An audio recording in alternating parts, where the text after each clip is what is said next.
everyone, it's Charlene. Thanks for joining me today. I'm going to be making a Father's Day card today with this adorable stamp set, the I Love Dad stamp set, and then I'm going to be using the coordinating dies as well as the coordinating stencil.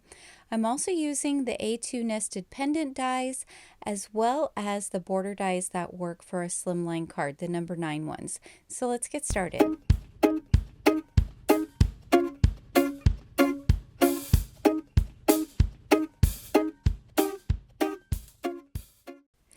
I'm making an A2 size card today, so I'm starting out with a card panel that is 4 1/4 by 5 1/2, and I'm doing some heat embossing. So I used my anti-static powder tool, and then I used some clear embossing ink to stamp out the polar bears.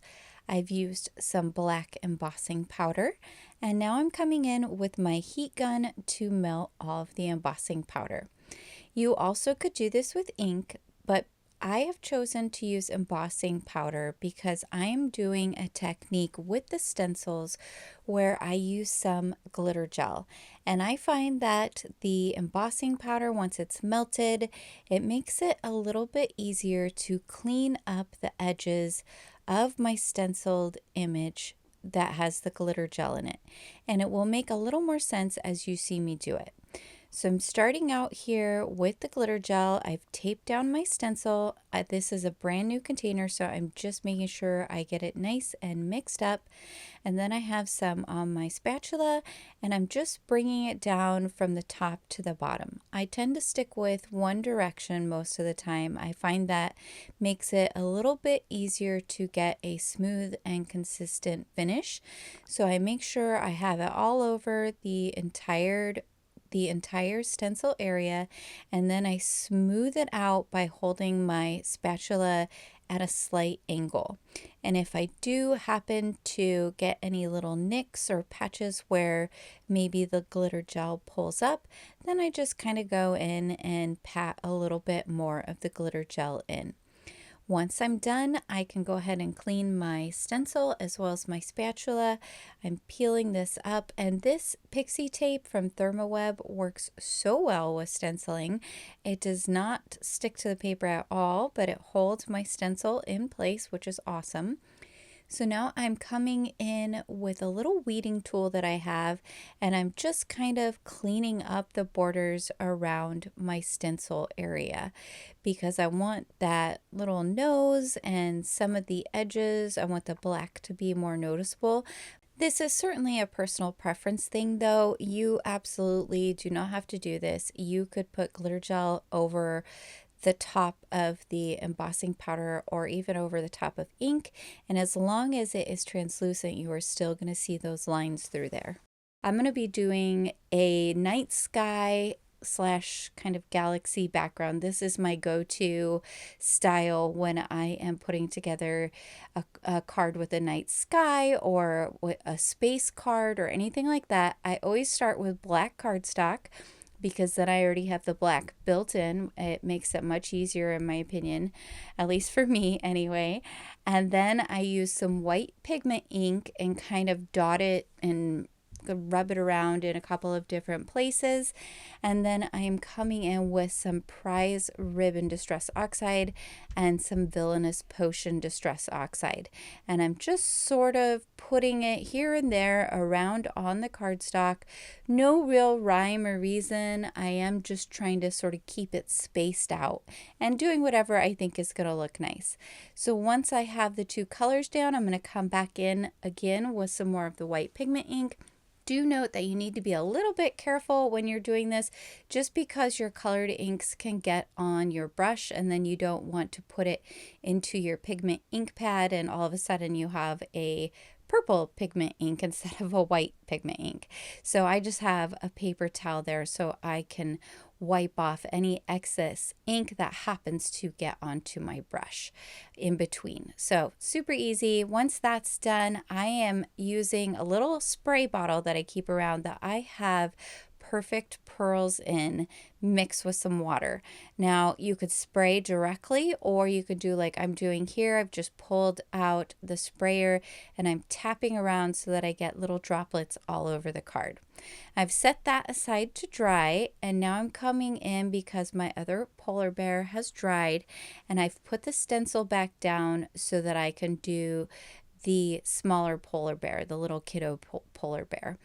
And I'm just dabbing in some of the glitter gel and coming in with my spatula to make sure I get a nice even coating there. It is a little tricky to try and get the same amount on each bear because you're doing them at separate times. So just try to kind of keep in mind the thickness level that you used on one bear and do the same thing on the other. I actually got a little bit more on my second bear than I did on my first bear, but I still think it came out all right. So now while that is drying, I am going to do the second part of my card background. And this is going to be a little hill that the two polar bears are sitting on as they look up at the night sky. So I used that kind of sloping border die to cut my cardstock, and then I use the same technique with the pigment ink and the two different colors of Distress Oxide, and I'm just doing it so that there's sort of a halo of white there in the center, so it looks like maybe the moon or something like that is shining down on the ground. So I'm not going to add any of the perfect pearls to this piece. So now I've got a piece of black cardstock, and I am using some anti-static powder tool, and I'm going to go ahead and stamp out some of the solid stars in embossing ink, and I'm going to stamp out 6 of them. Ultimately, I only use 5, but I like to stamp out maybe a little more than I need, just in case any of them, don't work perfectly or I don't die cut perfectly. That's been known to happen in the past. And in fact, on this set, one of them, I didn't quite like the die cut, so it worked out just fine. Once I have my embossing ink down, I'm going to come in with some silver embossing powder, and I'm going to just make sure to get a nice coat on there, and then I'll use my heat gun to melt the embossing powder. Now these are going to be die cut. The stars in the set all have a little die to go with them. There's this solid set of 3 stars, and then there are 2 other star images in the set that also have coordinating dies in the die set that's sold. So all the different star options I feel like give you a lot of options for when you're making cards, because you can stamp or die cut and do all kinds of fun stuff. So I have stamped out my sentiment down there and heat embossed with white embossing powder. And now I am using the A2 nested pendant die because I really wanted to have a stitched border around my cards.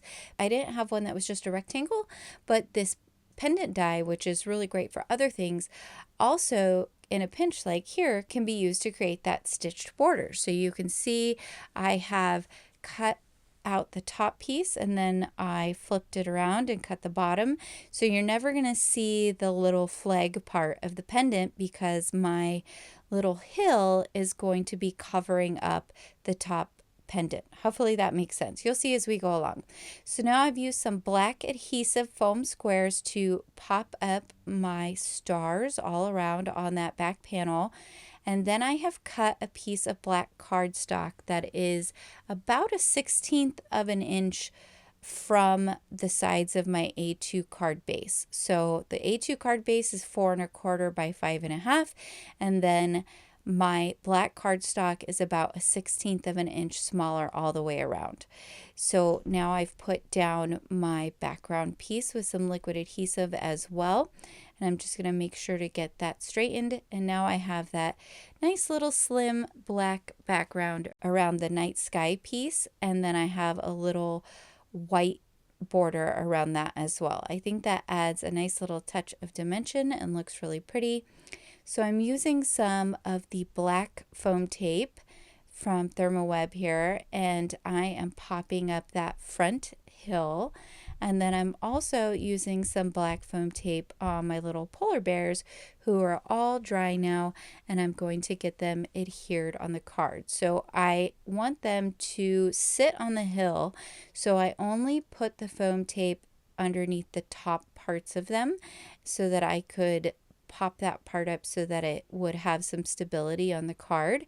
And then once I get it where I like it, I can go ahead and add some liquid adhesive to the bottom of the bears and make sure they are adhered well to the card. So once I got done, I realized that unfortunately my sentiment was just a little bit crooked. So I decided to go ahead and use some black cardstock and heat emboss the sentiment on there and then cut it out with one of the small pendant dies.